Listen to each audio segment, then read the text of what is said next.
بسم اللہ الرحمن الرحیم۔ السلام علیکم۔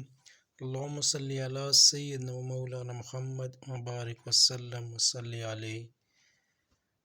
وہ حالتیں جن میں روزے کی قضا لازم ہے: انتہائی مجبوری میں افطار کرنا، سخت بیماری کی وجہ سے اگر روزہ افطار کر لے تو اس پر صرف قضا کرنی پڑے گی، کفارہ نہیں ہوگا۔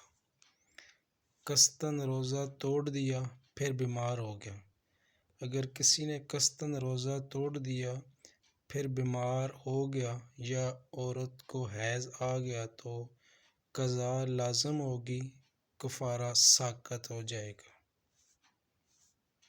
عورت کے ساتھ زبردستی جماع: رمضان کے روزے میں اگر عورت کے ساتھ مرد زبردستی جماع کرے تو عورت پر صرف قضا لازم ہے، کفارہ نہیں۔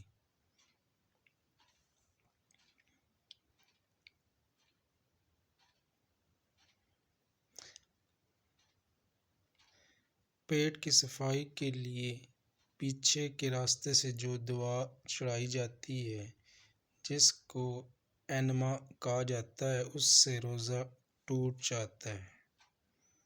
عورت کی شرمگاہ میں دعا رکھنا: اگر کسی عورت کی شرمگاہ میں کوئی دوا ڈالی جائے تو فوراً اس کا روزہ ٹوٹ جائے گا۔